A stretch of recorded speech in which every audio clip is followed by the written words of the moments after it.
In this tutorial I will show you how to turn off the mirror effect for selfies on your Samsung device. You can follow these steps. First, open the camera app and switch to the front camera. Then tap on the settings icon in the top left corner of the screen. Scroll down to the selfie section and find the option Save Selfies as Previewed.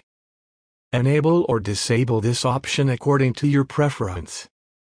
This way, you can control whether your selfies are saved as they are displayed in the preview or as they would appear in reality.